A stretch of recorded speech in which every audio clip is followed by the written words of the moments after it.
What are you doing, beloved? Attention, attention, my black brothers. What I want y'all to do right now is take out the do-rag, the silky, tie it down. I want to see the waves glistening.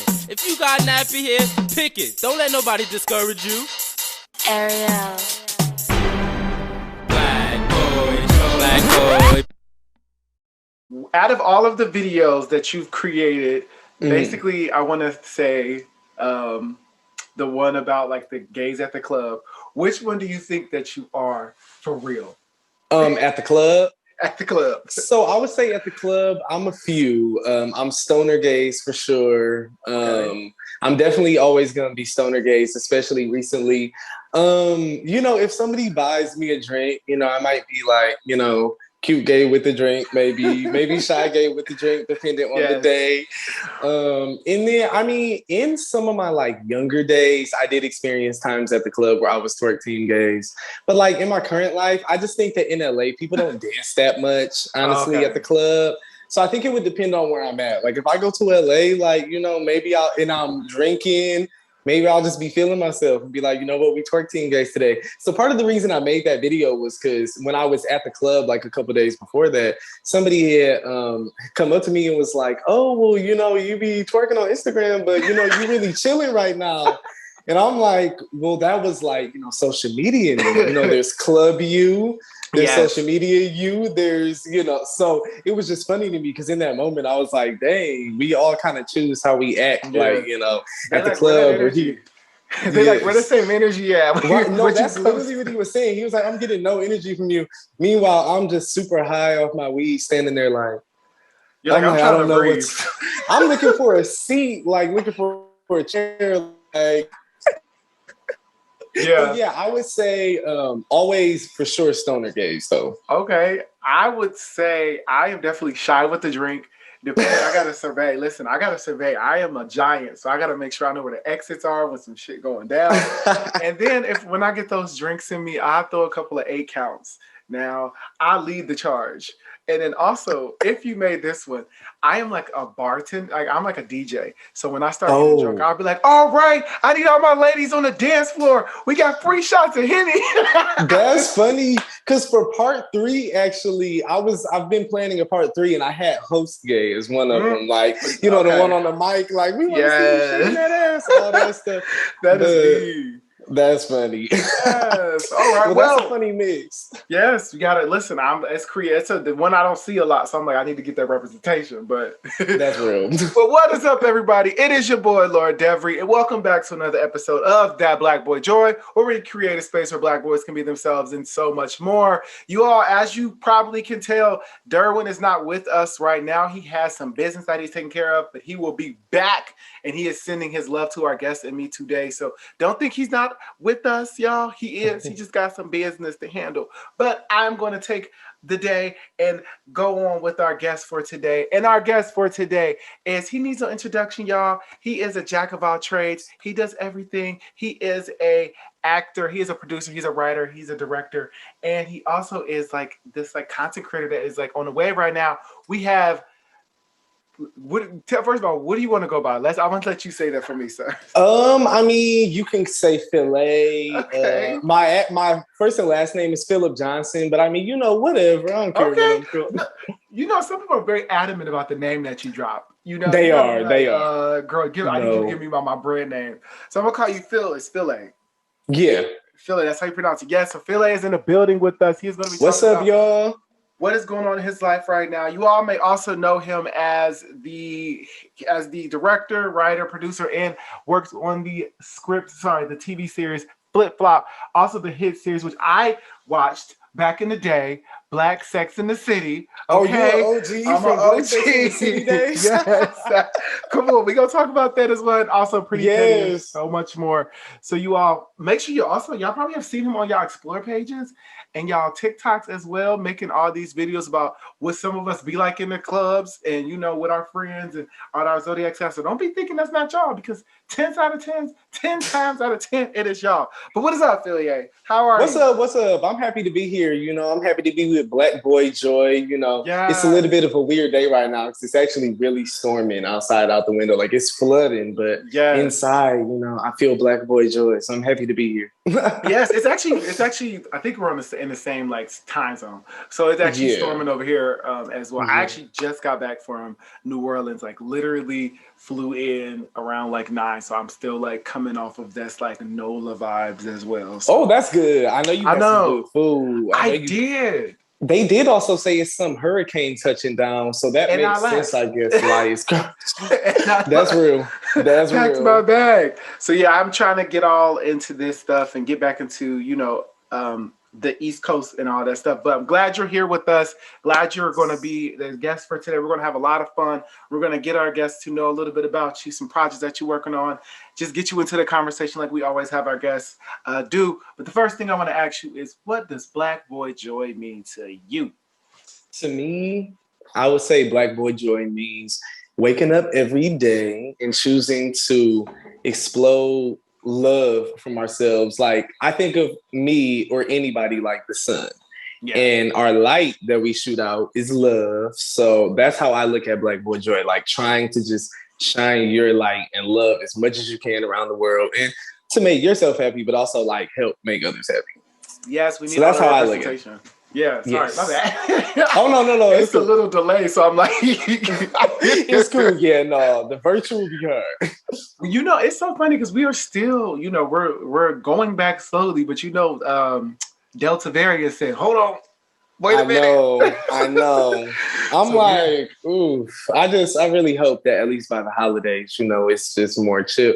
Because in 1920, the Black Plague lasted for 1920 and 1921. So I'm hoping that in 2022, you know, we're able to rise above the we shall variants and rise. all of it. Yes, well, hopefully we do too, because I thought I was about to be Stella getting her groove back, but I guess I'm about to be back in the house, so waiting to exhale. All right. I know, right? We so in between. I'm like, are we outside or not at this point? Like, I need where like are an we at? announcement. I need like an announcement on the news, like a mandate. You all are outside. Just an announcement from everybody. I mean, a lot of people were outside the whole pandemic, so They were, and they said they ain't got nothing, but low key they probably got some, COVID cases up in there. But anyways, what has brought you joy today or this week? oh gosh, this week, I mean, being around because right now I'm in Detroit, visiting home I've been here since the beginning of my birthday month, so since the beginning of June. So I would say this week what's brought me joy is just in general, like this month and last month, hanging with friends and family that I had not seen since before the pandemic. Like that definitely was not easy. I feel, you know, we as humans, we need to see our peoples, like period. We are connected. We have to exchange the loving energies. So, I mean, that's brought me joy. I've also been having some really good meetings. And like I had one yesterday that I literally have been waiting to meet with this company since February. We started scheduling it. And then it just is like, finally, we actually had the meeting. Because that's how the industry goes, you know? You just kind of, as a producer, you have these long waits in between certain things. So I've just had some fun business things unfold this week too. That's good. I didn't know that like it'd take a while for like your business, like from February and it's literally July. I mean, yeah, no, you literally just sit and are like, okay, well maybe they'll get back to me by next year. And so when it actually like works out and the meeting that's been getting scheduled happens, it's very exciting. So that was good. Yes, I think for me, same. I just told you all, I've been with family, and I'm from the Midwest as well. So we traveled to New Orleans, and I just love being around my family and just like positive vibes, just being like drunk with them and just like having like random moments. If y'all want to see what me and my family did, please check my story before it has disappeared. But we had a ball. We crashed into some things. We drank some things. We had a ball. But I definitely enjoy being around family and friends when I can, because I'm in the DMV area. So being from Ohio and all that stuff, it's just like I like seeing that. But that is. Oh, I was just gonna say Ohio. I was just there at Cedar Point the other week. Okay, so that's the one thing That's one of the one things I love in Ohio. Yeah, listen. I don't even love it. So at least you got more than I do. I love my family. Well, we are going to get into our Black Boy Joy Spotlight for this week. And this week's Black Boy Joy Spotlight goes to Lavelle Dunn, aka The Lavelle Show on Instagram. Lavelle is a content creator who takes his followers on a journey through his life for all. Wow. Hold on. Where my water at, child? Hold on. I get tongue-tied over here. Let me read this again.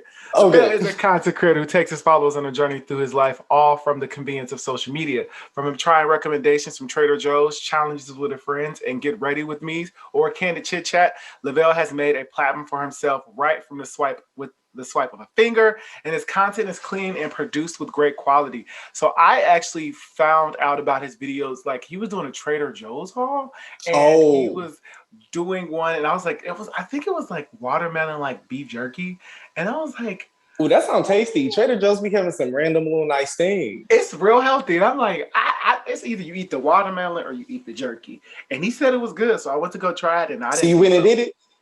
Yeah, well, shout out to him. Shout out to Lavelle. Oh, did you like it? Did you like it in the video? Yes, I think he did. He did. Well, dang. Yeah. Well, shout out to Lavelle. Yes, content. Come on, content. I said, all right. And I was like, you better, because somebody probably like this damn watermelon jerky, because I definitely was like, I'm not going to do that. But shout out to Lavelle. It sounds good. Doing that. Well, because I love watermelon sour. It sounds good. It does.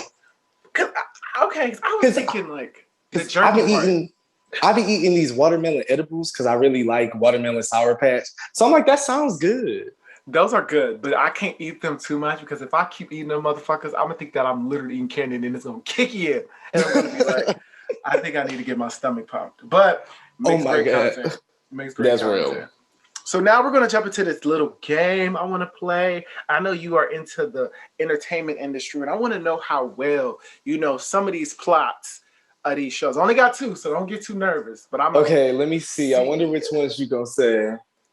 I probably chose some terrible ones, but let me go with the first one. All right, first one. Huh? Oh no, I was saying I hope I know. Okay. I'm excited to hear which shows. All right, the first one. It's a movie, so I'm gonna give you a hint. It is a movie. It says a lost girl kills the first person she meets, and then teams up with others to kill again. A lost girl kills the first person she meets. Yes. And then teams up with others to kill again. And then teams up with more people and keeps killing. It is I'm really stumped right now. It's old too. I have no idea what movie this is. I don't know it. Okay, we got this. We got a very old movie. Okay, you get one guess. I really I give lost girl. And I give you three hints.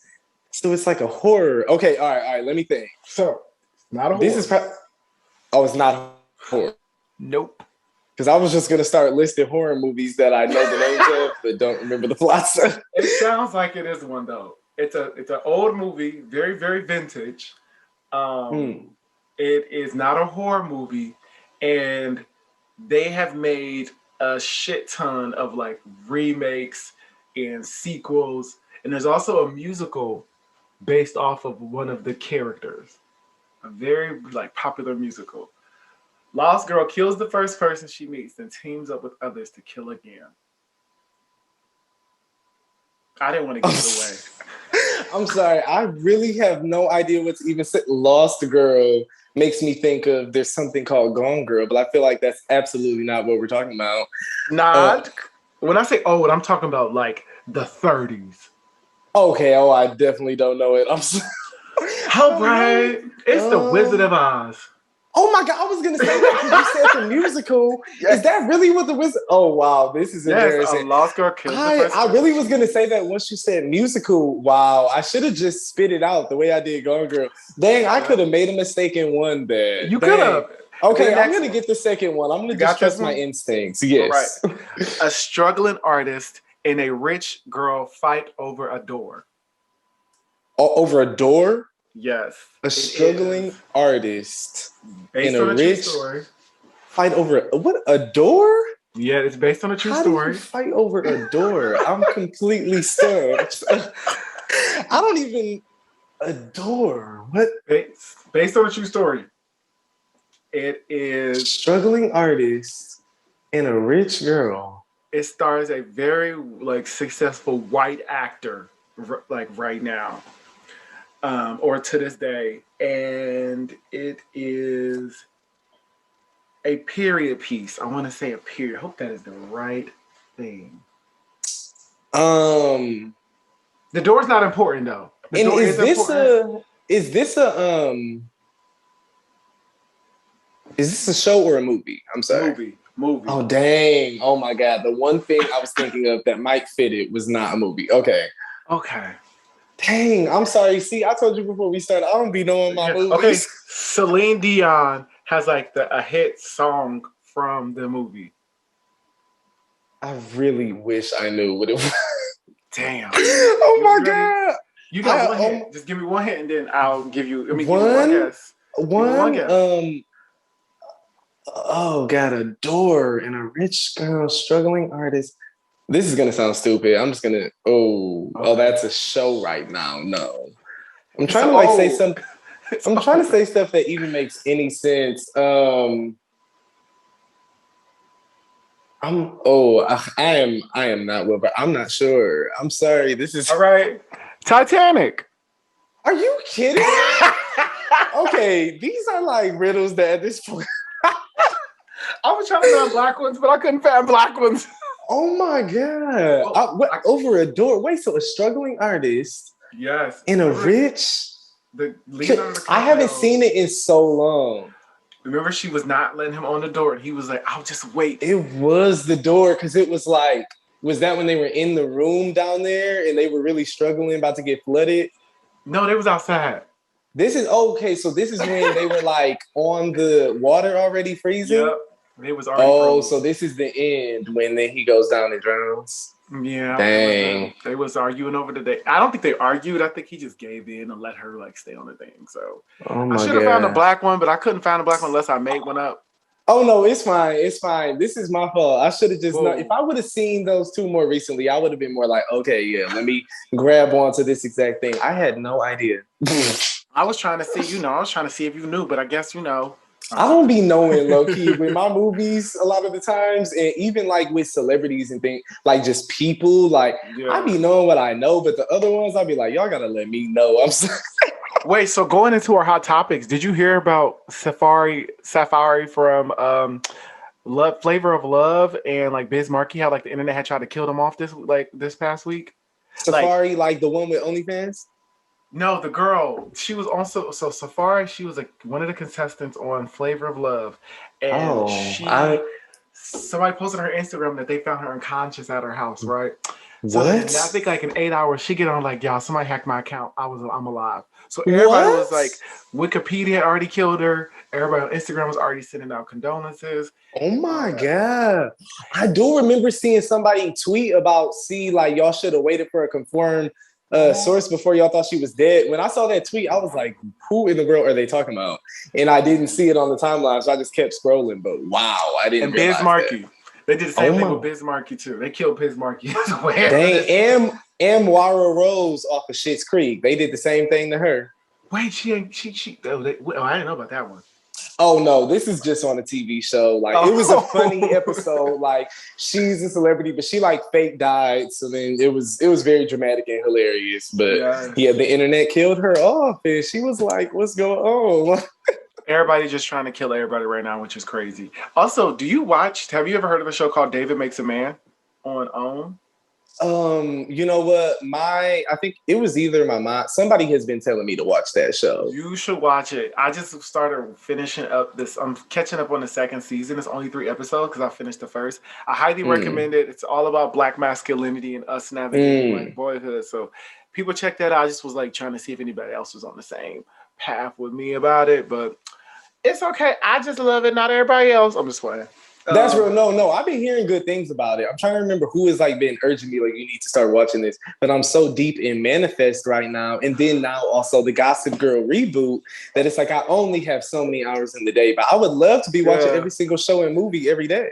So did you already watch the episode of Gossip Girl yet already? I watched. Is there only one out right now? I have not watched it, so I'm going to watch it. Because I watched it. I'm like, I enjoyed it. I did. It was very different. Oh, I won't tell you anything. It's very different than the first one, and I enjoyed it. I like their slightly increased diversity too. So yeah, I thought it was cool. They got to throw that diversity in now. Do you think that every show needs that diversity or like queer characters, or like when they do reboots? Do you think that is always needed, or you think that sometimes just y'all can keep the old shit? I would say it kind of is needed because, mind you, I love the old Gossip Girl. Absolutely love it.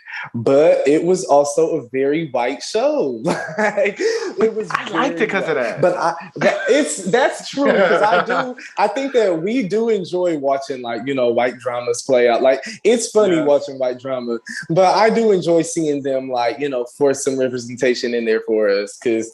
I think if we're gonna watch a hit show, like shit, put some of our niggas in it or put some of the gays in it. Like at this point, just sprinkle us in.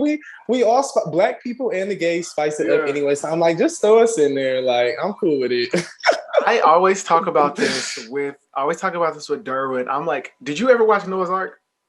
Yes, I've seen episodes of it. I haven't seen the whole thing though, because I've only watched because now that it's all pop, now that we're out and everything. But when it was coming out, I was only 10, and I definitely didn't see it back then. So I've seen some of it just because I went to YouTube, but I don't even know everything.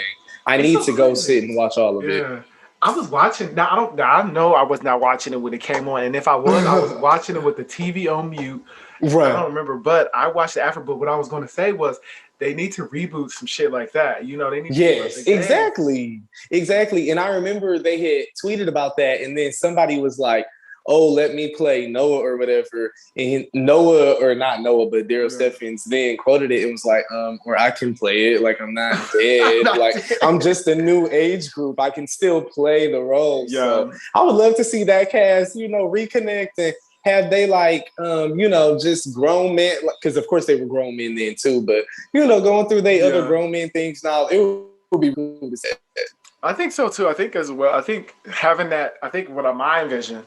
Somebody don't take my vision, y'all. I'm gonna copyright it. My vision is like having two different stories being told at once, right? Having the Daryl Steffens, the older, more mature Noah's Ark, and then the coming in generation. Oh yeah. Something he's they're the boss or somehow connected to the people who are. Yeah, that would be cool to see the generations play across. That would be dope. Yeah, but we're gonna wait, we're gonna see. But let's get into why we are here, ladies and gentlemen, and everybody in between, and my binary queens.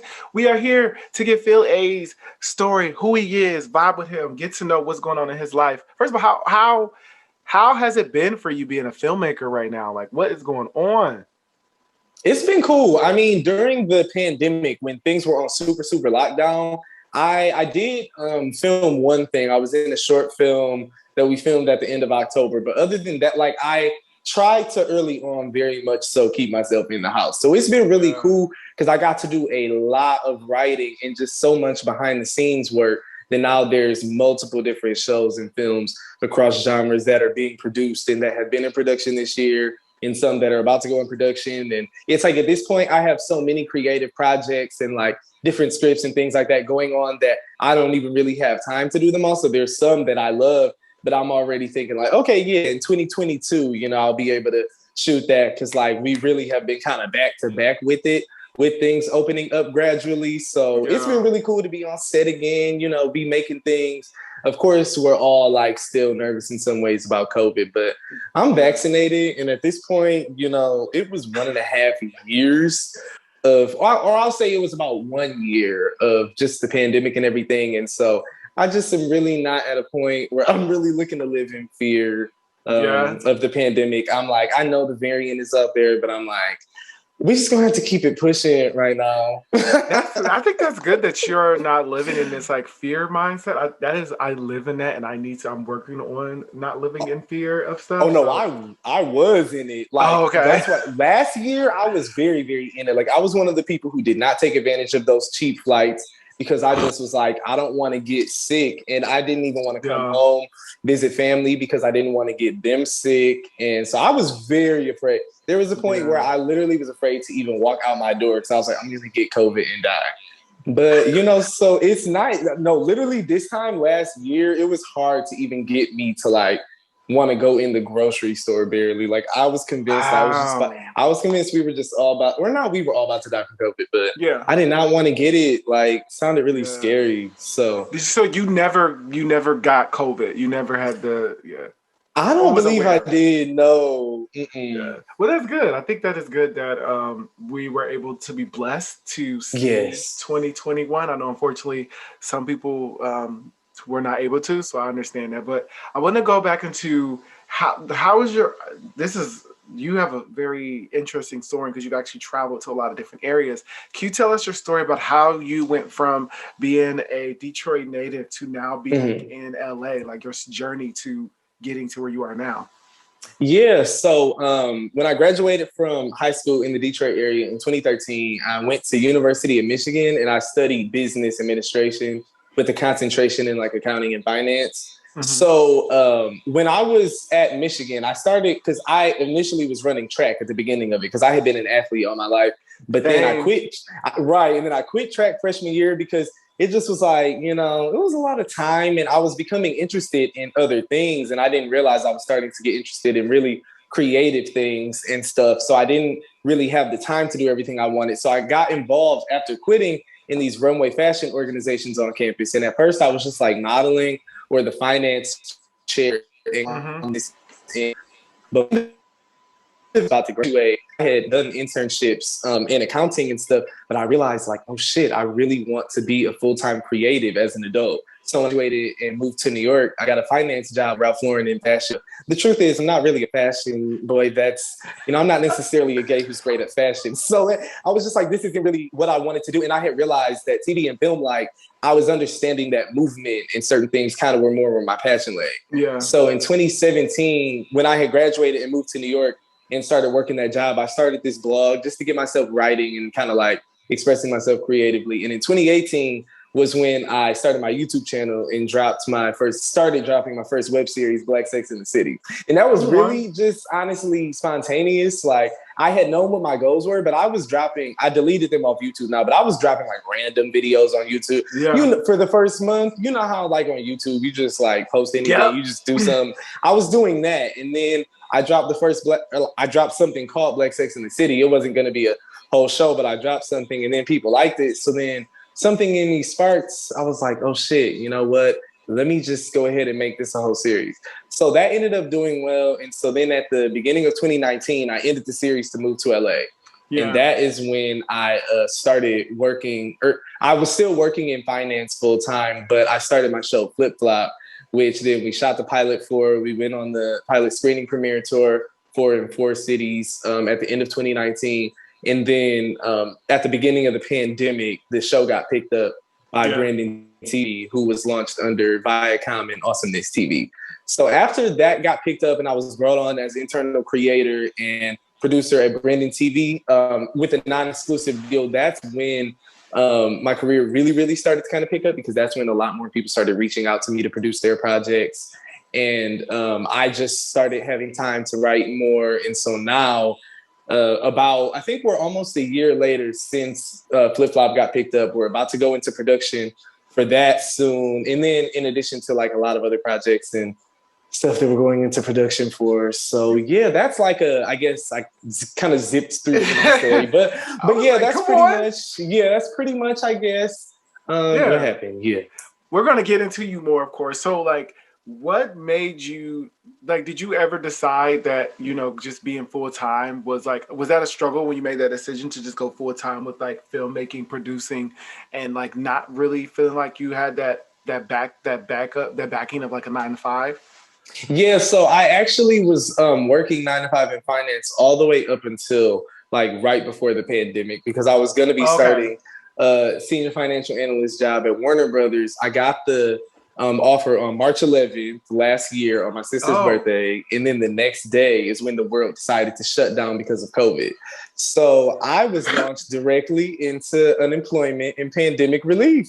So that is when I got the Oh, time bitch. because I had been because I was like working 9 to 5 and also new to LA. So like partying, having fun and doing the business stuff. Honestly, before the pandemic, I was reaching a point where I just felt I didn't have the time to build my business the way I wanted to. I honestly felt like I didn't know what I was like gonna do because I didn't feel like I had enough hours in the day, and that was becoming my nagging kind of feeling. So getting those hours in the day from the pandemic and being scared to leave the house, I was literally putting all of my time into all of this. So now it's gotten to the point where, you know, with just being able to have flip-flop being financed and like different things, now I'm able to be full-time in it, as you know, we're about to transition off unemployment and everything like that with the pandemic ending. But yeah, I mean, I'm not grateful that COVID happened, but for the past 1.5 years, I mean, I'm grateful just that I did get to spend every day on my business and not have to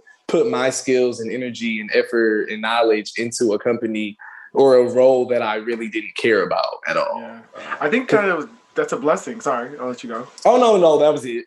Yeah, I think that's a blessing because a lot of us would have never quit our jobs or had never taken a break if it wasn't for the pandemic. So if we didn't have the pandemic, some of us will still be in this miserable space of working a 9 to 5. Yeah. Not really jumping into like our creative spaces. Like, for example, with us, with our podcast, we didn't expand to guests until COVID happened.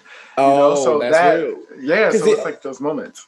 Yeah, I mean, it definitely opened up people's worlds because as adults, we don't really get breaks. And so if you get in a certain cycle and aren't necessarily pleased with all the aspects of it, you know, you can start to just feel like, oh my gosh, how do I change, you know, my life? How do I change my pace? So it was nice that COVID allowed us to switch up our pace and decide, okay, what's important for me? What do when I wake up every day and sit in this same ass room I'm about to sit in because of the pandemic, what do I want my life to be? And what do I want it to be after we're going back into the world?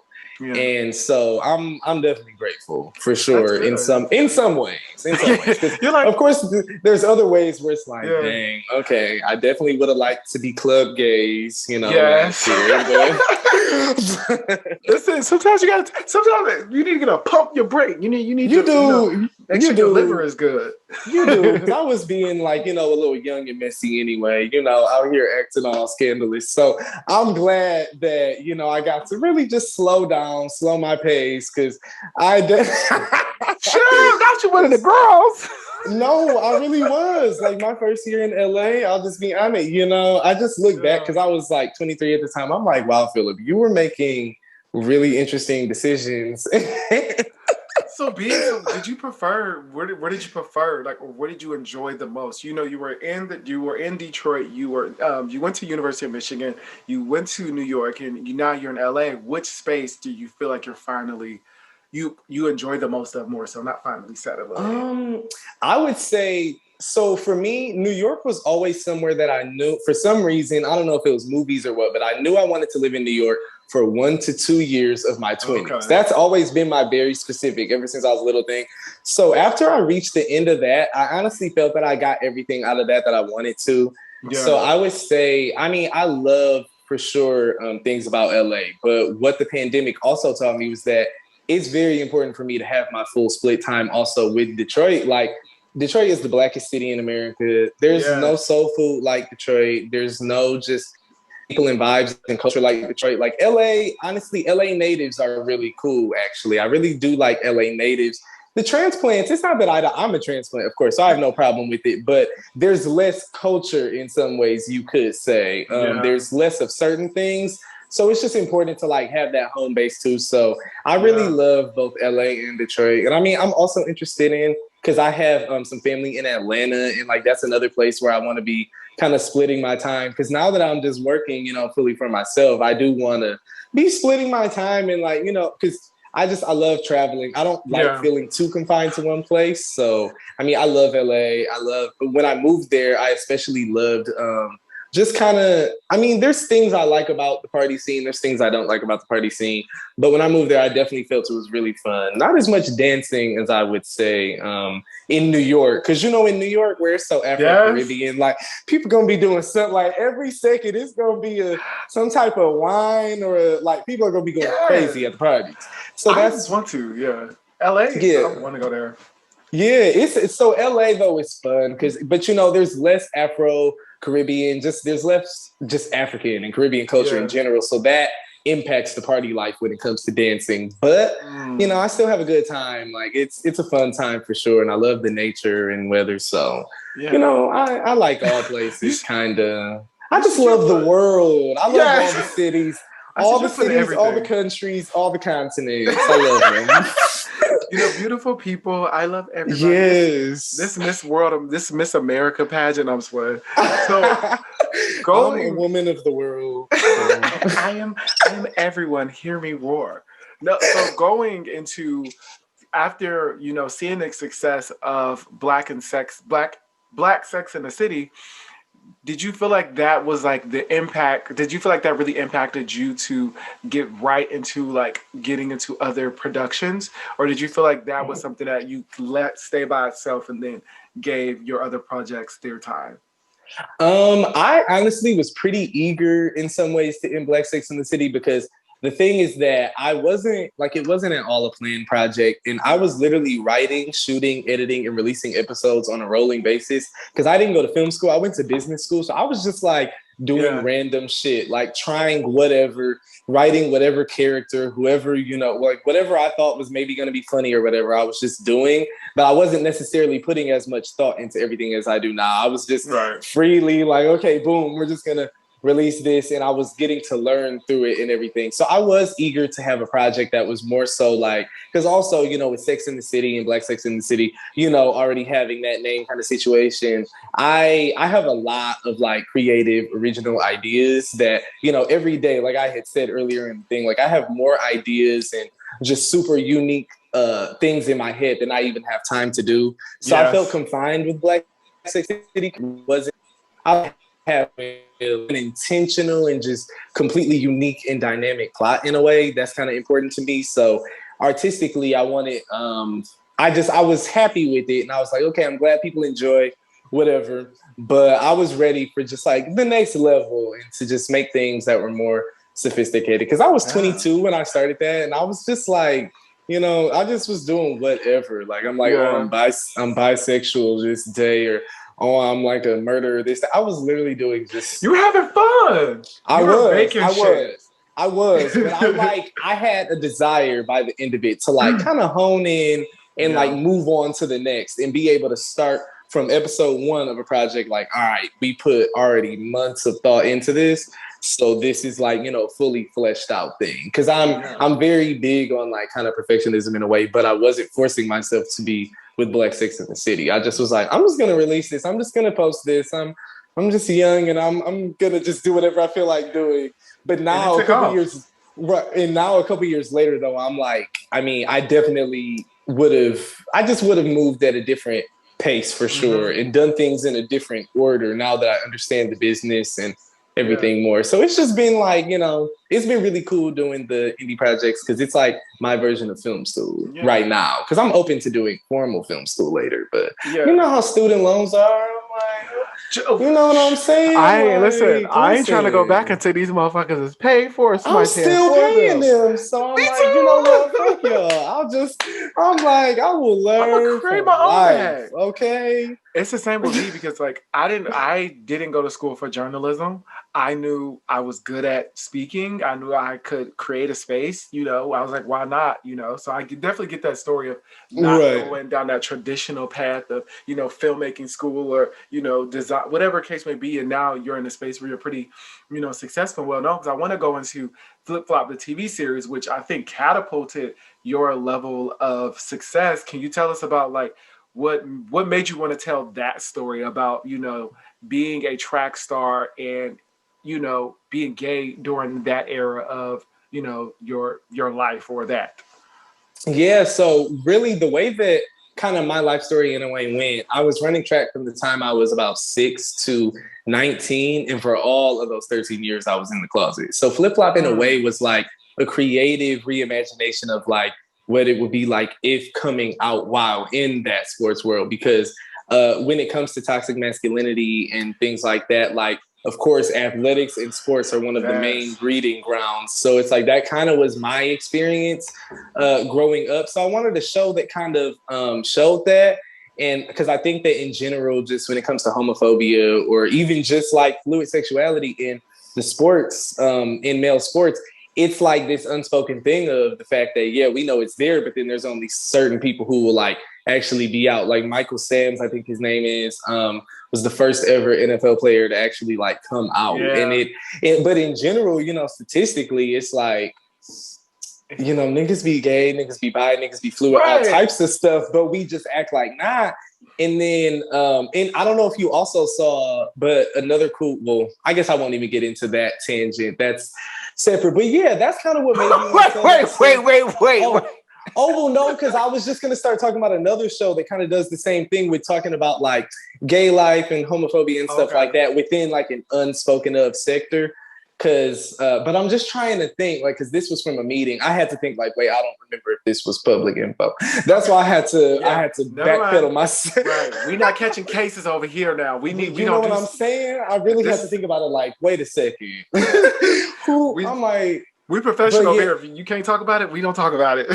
I think I did see an article about it, but it just had come up in a meeting the other day. But anyway, so that's kind of why I wanted to tell the story. But like bring fun and light to it, because that's what I like to do. Because, you know, topics can be a little bit heavy, but we also can have fun. So I wanted to be able to show like, you know, that fluidity that can occur on screens. Because I feel like bisexual men kind of get, you know, either boxed in so that either they don't come out and are just with women and kind of living a lie and get all internally and mentally, you know, messed up and just are at conflict, or, you know, they're able to come out, but then there's the whole stigmas against bisexual men who are out in general. So either way, you know, it can just kind of be a sticky space. So although I do identify as gay and not bisexual, I decided that that was kind of how I wanted to tell that story. And then Flip Flop, actually, the name came after the concept. Okay. Because then I think we were having a meeting, or we were about to have a meeting, and I was telling my friend, like, you know, they said we need a name for the flyer or whatever. What should the name be? I told them the idea of the show.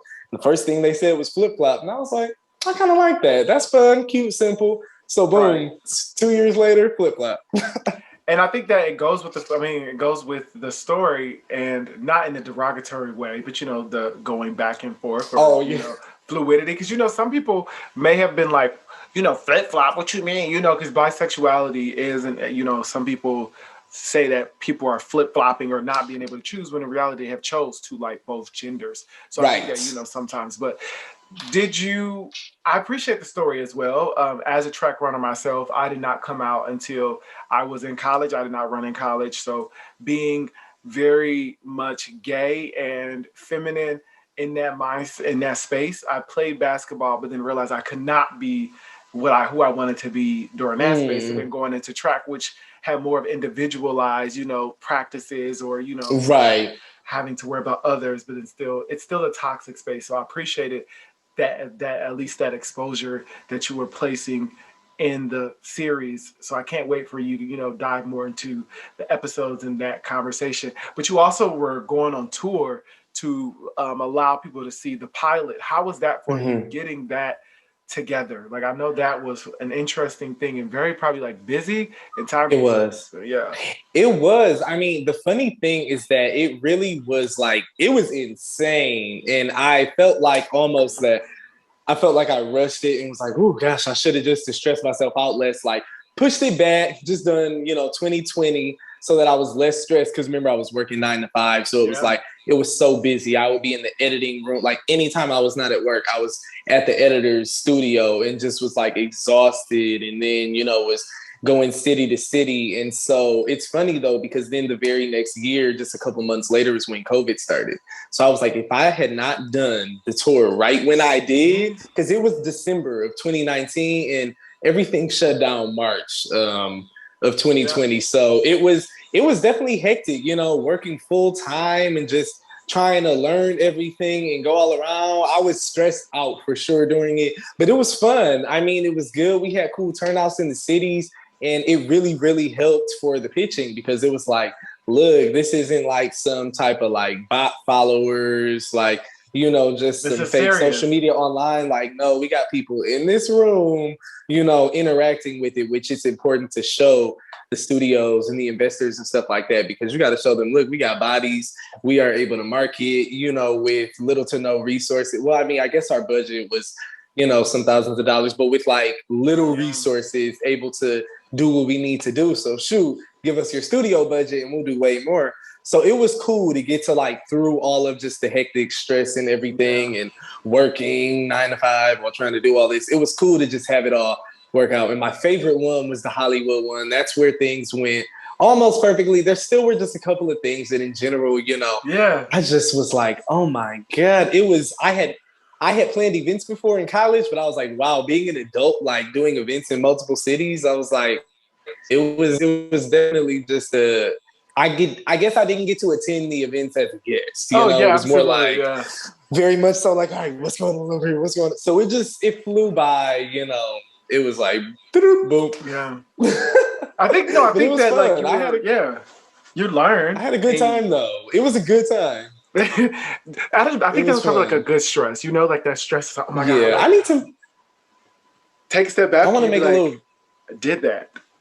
Yeah, looking back at it, I'm like, hey, I'm really glad we did that right when we did, because if we hadn't have done that before the pandemic, I don't know what Flip Flop would be right now, honestly, because we got to, you know, kind of get that jump start and get it picked up right at the beginning of the pandemic so that we could be doing all the behind the scenes stuff. If we wouldn't have had the tour, I mean, hey, we could have done some virtual things, but it wouldn't have been everything I wanted, I guess. So that was good. And you were saying you wanted to were you saying you wanted to, wish you would have been able to record it or document it? Or were you about to say... Huh? No, I thought you were saying before. I think I interrupted you. So you were saying I wish I could have, and then I was letting you finish your sentence. Oh, I was gonna say I actually want to make because I still have the videos in my phone from the tour. I was like, I want to make a little recap video from the tour, a little reel. It just is such a throwback now. I'm like, oh, that was a little young moment. It was a little moment. I also want to know, so how are you able to come up with content that is both Black and queer and still make it marketable? Because I think that is very important for filmmakers or people that want to go into the producing and writing entertainment and want to have representation, is still making it marketable so that you can have people like you did come to the screenings and the tours. How do you feel like that was for you? How were you able to do that? Honestly, some of the times I'm not even sure. I'm just like, I just really focus on kind of getting, you know, thinking of the ideas and thinking of the marketing strategies and stuff like that. Like, I know that with Flip Flop's pilot and stuff like that, having, you know, me and also other cool people who have people who support them, and even having Dallas Flashman Wade, of course, you know, he was involved in the pilots. So, you know, of course, then people are like, oh, okay, cool. There's a name to it. They know him. Yeah. Yeah. So naturally, it just somehow worked out. I remember being at the Hollywood premiere, and I'm not from LA. I had only been in LA I think 10 months at that time. And so, you know, I knew some people, but not that many people technically. And I just remember looking around at the premiere, who are these people? Who told you guys about this event? And it shocks me every time, even on social media. I'll just be like, wow, who are they? Where are people coming from? This is cool. Cause I don't know. I really don't. Well, I think going right into social media, your social media, you show your personality. And I think that is something that we don't often see in our community as queer people of color, you know, queer men. We are always seeing those facades that you post, those viral videos that you've been making, of course, of us in the club, you know, the bougie gay or the one that's twerking, and not really seeing the one that can make fun of themselves. And I think that is something that is very unique. And I also wanted to know, have you always been someone that is very honest and true to who you are? How's it always been natural to you? I think naturally I always have in some ways been kind of I don't know how to describe, because I was in the closet. So in some ways I would say no. Girl, we all were. Okay, girl, we all was in the closet. Right. That's what I'm saying. So I can't say I always would say I have been, but aside from that, I would say, yeah, I am a person who is just honest, just always gonna just whoever I am, even with us talking right now, whatever I'm thinking, I'm just gonna say it. I guess I just stay true to myself, even with everything. I don't know, I don't really get a big head about anything or whatever. I can make fun of myself, like you said, and I, in some ways, I guess don't have a problem like making a fool of myself also, because in some of the videos, you know, at some points I know that, you know, acting in like a little character, like, or doing the little dances, like, you know, I guess part of my black boy joy is just like doing whatever, and just, of course I try to be smart about it and be like, okay, well, I'm not just gonna like, you know, do anything, and it's gonna like, there's gonna be brains behind it too, but I also like to just be free, and having fun is like, that's my mantra. I like to have fun on my sets. I'm only going to be happy if I feel that the room is happy and having fun. So if they aren't, then I'm going to be a little affected to be like, dang, okay, how could we, you know, make sure that everybody just feels that this is able to be like a fun experience for them and like worthwhile for them. So I'm very much so about that. And I feel like that ends up reflecting on social media in ways, because I guess I just don't care too much about like looking real cool, because I feel like, you know, naturally I'm just already kind of cool, so I'm like, I don't really need to prove it. I'm just gonna make a fool of myself. It's like I know what I got. I got the shit. So you know, y'all better y'all know I'm cool, so I can make a fun. I think that's really unique, and that's not unique, but I think that's very like refreshing, because a lot of times niggas like don't be having, you don't sometimes know what they sound like. You don't know what they videos. It's just there's no videos. It's always pictures. So you always are like, what is the whole picture of what that person is posting? And with you are giving people like, listen, I can make fun of myself. I'm goofy. I'm gonna take this shit or leave it, without there being this somewhat mystery or very much like hint of who the fuck is this, like, you know, person. So I think that I appreciate that, because I'm the same way. I wish I would. I mean, I'm not saying I wish, because I have videos too. But like, I think that like we need to see more of us just being fun and like, listen, we all can like make jokes of ourselves. Some of that shit is real. Some of this shit is real that we can make fun of and all that. Some of it is, you know, just like shits and giggles. But I want to go back to, how do you come up with, I know I'm jumping, but listen. It's cool. Look, I'm ready. My brain. You talked about creating a space for your actors and your team to feel happy and, you know, healthy, and that vibe resonates with you. How do you keep creating? What keeps you creating content, and also how do you go about choosing your team? Yeah, I think what keeps me creating content, honestly, my brain feeds me a lot of ideas. Like, even with the videos I've been dropping, like the gays, I have this ongoing list that's way longer than the things posted. And I really only post like the very best of the best ones. Yeah. But it's like, I have more ideas than I even have time and resources to make, honestly. So it keeps me fueled. I'm like, shit, I want to see this project. I want to see this through. And also with my team, like, you know, I want us to be able to all eat together. And when it comes to choosing people for the teams, it's been a mix of things. So with Black Sex in the City, I mean, it was very much so spur of the moment, like friends in New York who just, you know, were down for whatever, because I just had started the YouTube, and, you know, if you're like, oh, we're doing this YouTube video, you want to do it, you know, people will be like, okay, cool, I'm down to do that one or whatever. But it wasn't too formal. Like there wasn't any time. There was, I guess, maybe one or two actors in the second season who it was like, oh, will you be able to do like, you know, a whole bunch, like maybe several episodes. Yeah. But other than that, it was very spur of the moment. When I got to LA for Flip Flop, I just posted a thing saying when I came up with the Flip Flop idea, I posted a video like, oh, got my new show idea, whatever, who wants to be on the team? So then I had people reach out and got a team of writers and producers. And so then from there, you know, I got to connect with some people who are not from LA, and also some people who are from LA. But some of them, a lot of my team members for Flip Flop, some of the core ones actually went to college with me. And so it's been really cool to work with Michigan people and like have that base of home in my teams. And yeah, through social media and just like networking and meeting people, I've just been able to like, across projects, like there will be people who reach out to me and are interested in either like writing on or producing or acting in something, or they have something they've written that they want me to produce and stuff like that. And so at the beginning of the pandemic, when Flip Flop got picked up, that's when especially like more of that started to flood in, like people wanting me to produce their projects and stuff. So now it's kind of gotten to a point where like over the course of these months, in some situations, I realized like, okay, I said a couple of the wrong yeses, kind of, because you really got to be careful about, you know, what you're doing and, you know, just how everything is structured and everything. So it's been, you know, a process of now filtering out like, okay, how do I make sure that everything on my slate is exactly aligned with what I need to be doing and like what I'm really, you know, just kind of what aligns with me creatively and passion wise and everything.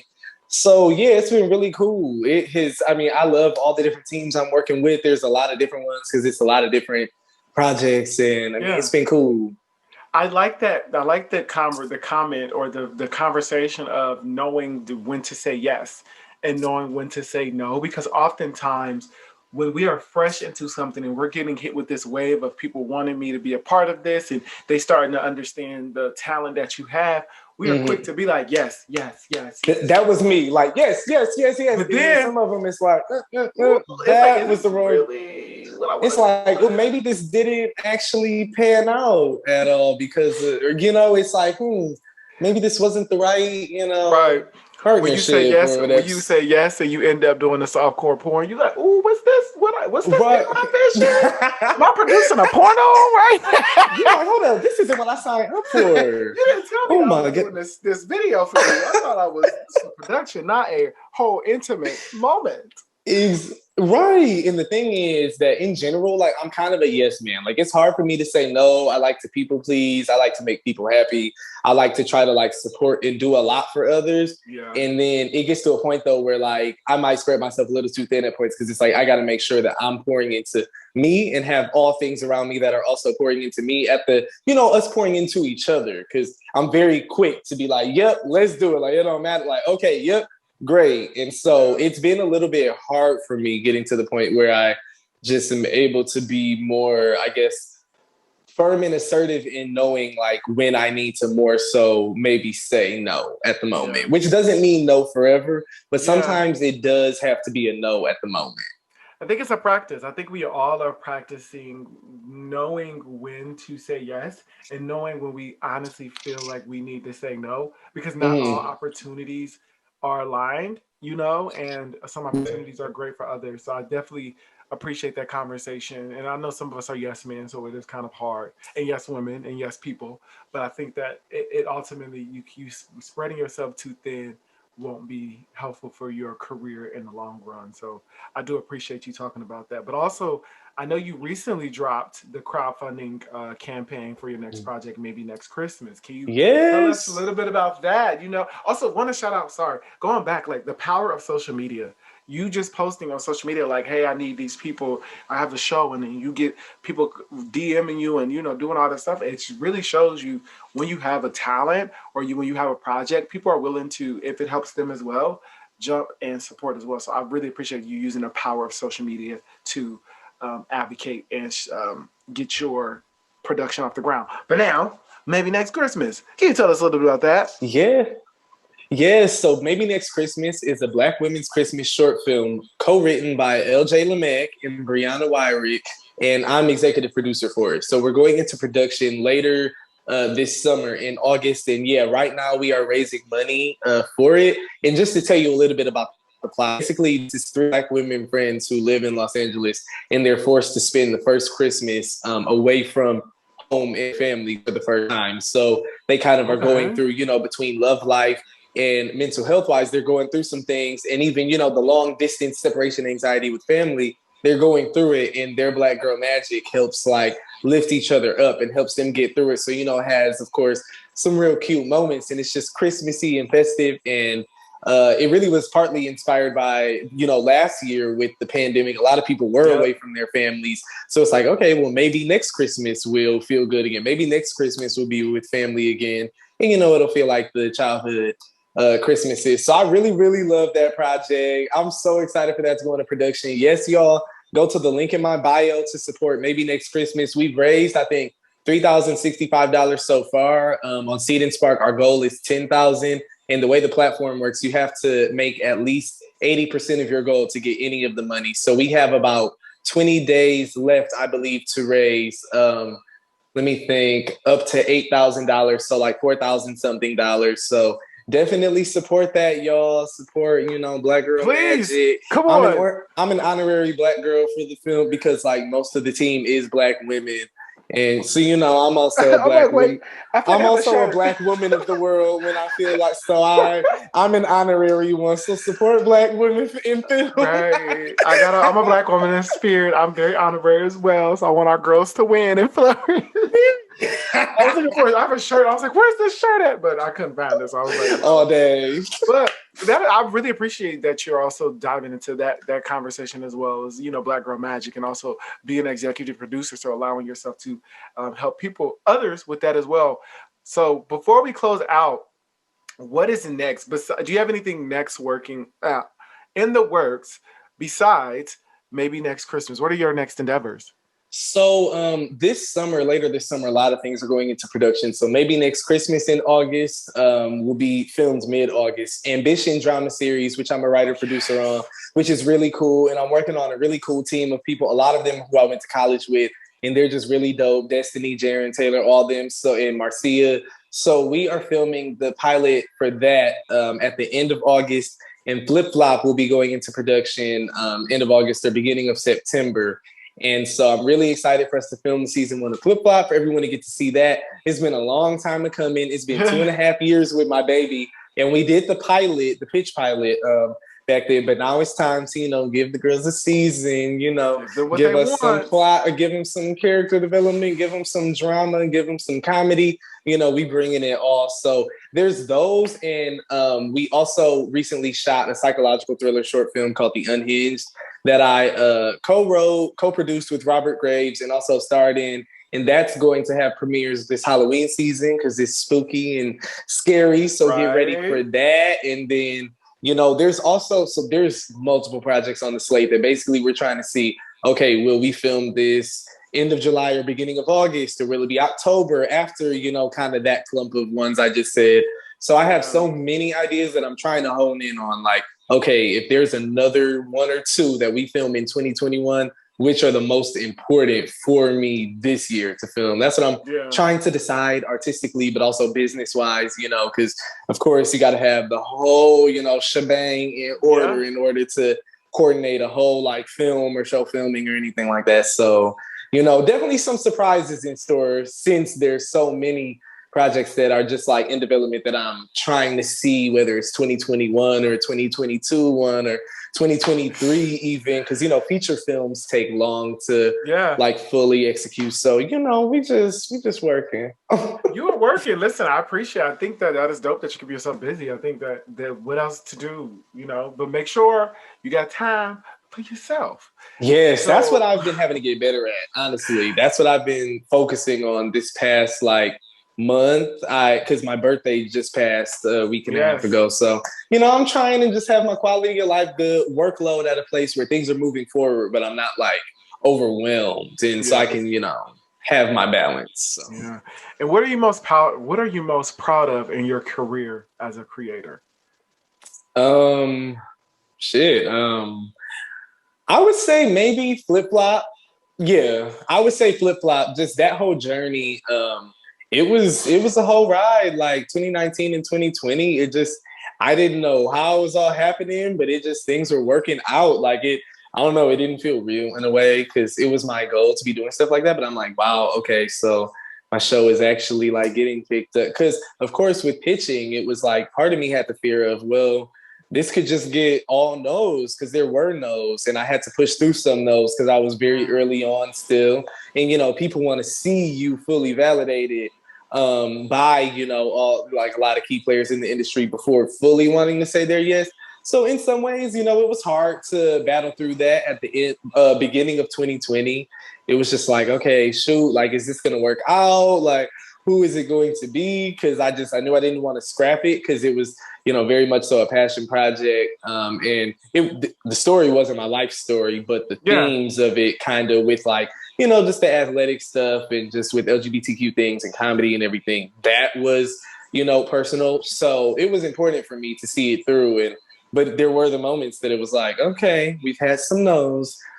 Are there any yeses available? So it was cool that they actually reached out to me. So I was like, oh, shoot, like it worked out. God came through. That's good. I know Flip Flop Flip Flop is your baby.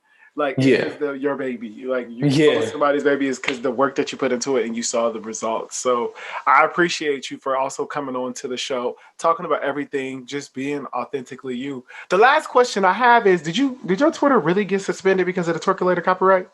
Yeah, it literally was the circuit because I had already had like I think 9 or 10, the warnings because I do all the dance videos and all types of stuff. So for years I was getting those warnings, like whatever, like they're taking my video down. I'm like, okay, whatever.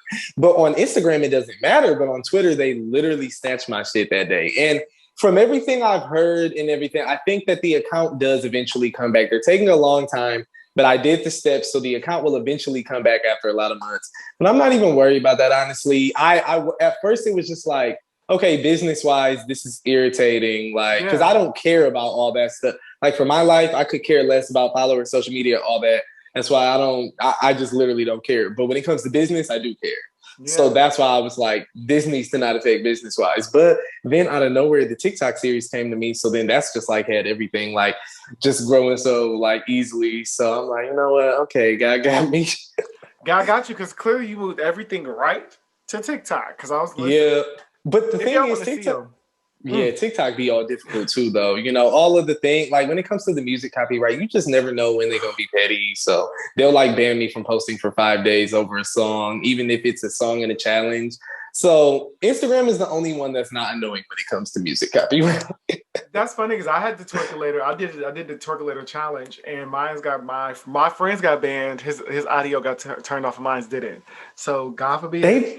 They be so random with it because I also posted mine before the song came out because you remember the sample hadn't cleared.